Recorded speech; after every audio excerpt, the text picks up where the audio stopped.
Hello लोगोफोर welcome to my YouTube channel आं नोंथांमोननि खाथियाव मोननैसो निउज काटिं लानानै फैलायबाय। पीएम नरेंद्र मोदी सरनि यूएस स्टेट विजिटआ मैयानिफ्राय जागायबाय। बे स्टेट विजिटआ मोन्नैबो कान्ट्रिनि थाखाय जोबोर गोनां। बेवहाय गोबां टपिक एबा एजेन्डानि सायाव सावरायनाय जागोन, जेरैहाय डिफेन्सनि सायाव, स्पेसनि सायाव, ट्रेड आरो क्लाइमेट चेन्जनि सायाव आरो बिदिनो गोबांथा टपिक थाबावगोन।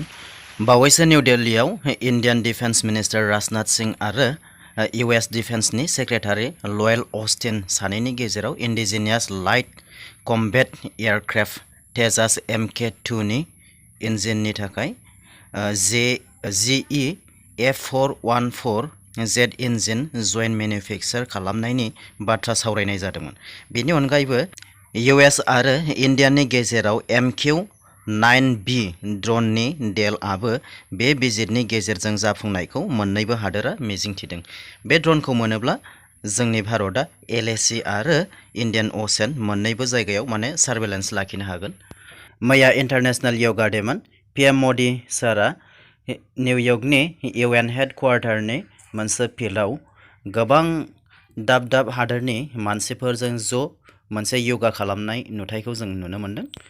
बे योगा डे प्रग्रामाव 120निख्रुइबो बांसिन हादोरनि मानसिफोरा नरेंद्र मोदी सारजों लोगोसे योगा खालामदों आरो बे मोनसे वर्ल्ड रेकर्ड जाबाय आरो बेखौ गिनेस बुकआवबो सोसननाय जाबाय। मानो होनोब्ला खेबसेयैनो बेफोरबायदि जयैनो गुबुन गुबुन हादोरनिफ्राय फैनाय मानसिफोरा माब्लाबाबो एथ' मेरला बेबायदि प्रग्रामाव जयेन जाफेराखैमोन।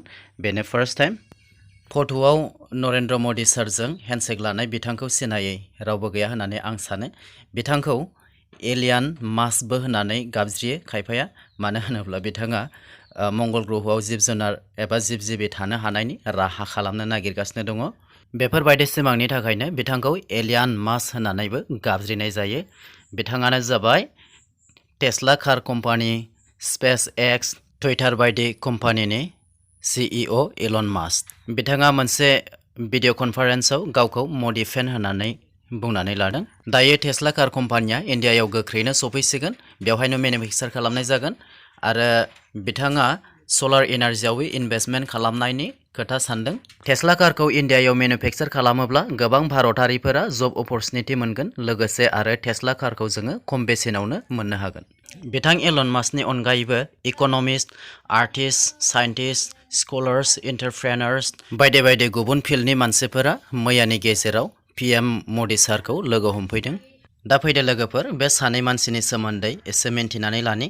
बे सानै मानसिया जाबाय पाकिस्तान सापर्टार आरो बे सानै मानसियानो दा पीएम मोदीनि यूएस स्टेट भिजिटखौ बयकट खालामनाय सानै जिबि। नैबे जिबिनि सोमोन्दै आं जेबो बुङाब्लाबो नोंथांमोनहा फट'आव नायनानैनो मिन्थिखासिगोन। बेफोरबायदि गावनि गाज्रि कर्मनि थाखायनो दाखालि 2 फेब्रुवारि 2023आव फरेन एफेयारनिफ्राय बेखौ रिमुभ खालामनाय जादों। नैबे जिबि मानैया मा बुंदों नैबे राइट साइडनि स्क्रिनशटआव नायबा मिन्थिगोन। आं नैबे टपि गाननायनिखौ बुंलिया, बेनिया गोजौनिया। नैबे ससमा गाननायनिखौ आं बुंनोसै, गाहायनिखौ। बे मा बुंदों? It's harmful that Modi has been given a platform at our nation's capital. गावसिनि नेशनखौ केपिटेलाव मदिनो प्लेटफर्म होनाया मोनसे हानिकारक जाहैदों। His long history of human rights abuse, anti-democratic action, targeting Muslim and religious minorities, and censoring journalists is unacceptable.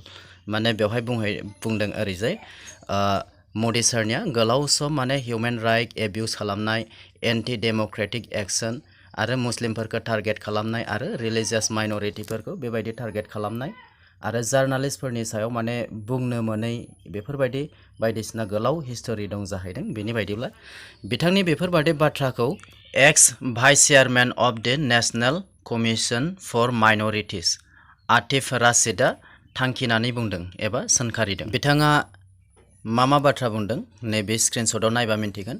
बिथाङा religious माइनरिटिनिफ्राय फैनाय आरो बिथाङा गावनि गावनि धोरोमखौ लानानै उदां होननानै बुंदों आरो जेब्लानो बुंनो गोसो अब्लानो बुंनो हायो आरो गासैखौबो गाव समान मोन्थाइ मोनदों बे बाथ्राखौ होननानै लादों। आतिफ राशिदआ इलहान अमरखौ मा बुंदों नैबे गोजौनि स्क्रिनशटआव नायबा नोंथांमोनहा मिन्थिगोन। बेवहाय बुंदों इउ आर शयिं ए रं picture of India under your head agenda. बिथाङा ओरैबायदि बुंदों जाहैदों नोङो नोंनि मुगैनाय नोजोरजों भारतनि नंखाय सावगारिखौसो दिन्थिदों होननानै बुंदों। दिनैनि निउस काटिंआ बेखिनियानो लोगोफोर, गोजोननाय थाबाय। Thank you.